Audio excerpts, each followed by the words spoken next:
Bonjour à tous et bienvenue pour cette nouvelle vidéo de notre chaîne, Le Temps d'un Café. Aujourd'hui nous allons voir une décision très importante, non seulement parce qu'elle figure au GAJA, mais aussi parce qu'elle vous apprend qu'il n'y a pas un, mais des services publics. J'ai nommé l'arrêt Société commerciale de l'Ouest africain, autrement dit l'arrêt BAC-DELOCA.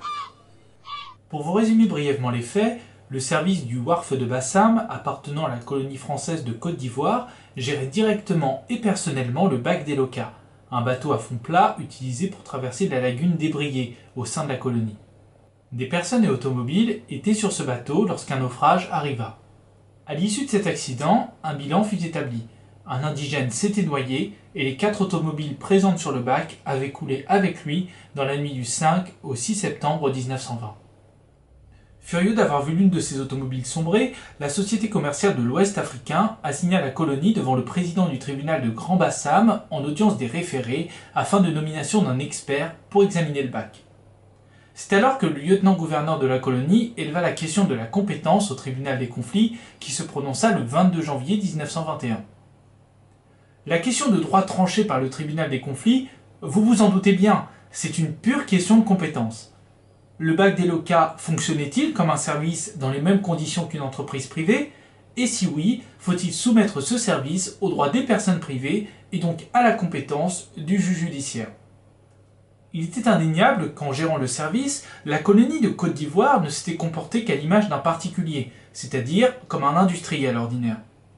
De même, le tribunal des conflits précise que le BAC-DELOCA n'était pas un ouvrage public et que la colonie exploitait ce service des transports moyennant rémunération. Dès lors, il n'y avait aucune raison que le droit privé ne soit pas appliqué et que la compétence ne soit pas celle de l'autorité judiciaire. Ce fut ainsi la décision rendue par le tribunal des conflits. Mais revenons un peu sur les fondements de cet arrêt, en commençant par citer le Saint-Arrêt Blanco, rendu par le tribunal des conflits le 8 février 1873. Les conclusions du commissaire du gouvernement David précisaient alors que la responsabilité de l'État intervenant en qualité de puissance publique dans un service public entraînait la compétence du juge administratif. Depuis 1873, il était également admis que l'État pouvait confier à la compétence du juge judiciaire la responsabilité encourue dans l'exécution de contrats conclus en vue du fonctionnement des services publics, mais dans les conditions du droit commun. Enfin, dans une décision Terrier du 6 février 1903 rendue par le Conseil d'État, le commissaire du gouvernement Romieux avait précisé qu'il fallait relever la compétence du juge administratif en présence d'un acte administratif. Ce dernier est défini comme un acte par l'administration agissant autrement que comme personne privée. En résumé, c'est un acte de puissance publique selon René Chaput. La recherche de cette puissance publique dans l'acte a d'ailleurs été affirmée pleinement dès le 31 juillet 1912 à l'occasion du célèbre arrêt Société des granites porphyroïdes des Vosges rendu par le Conseil d'État. Dès lors, la porte était grande ouverte pour que le tribunal des conflits reconnaisse le juge judiciaire compétent dans l'affaire du BAC-DELOCA. Et là, vous allez me dire, mais quel intérêt?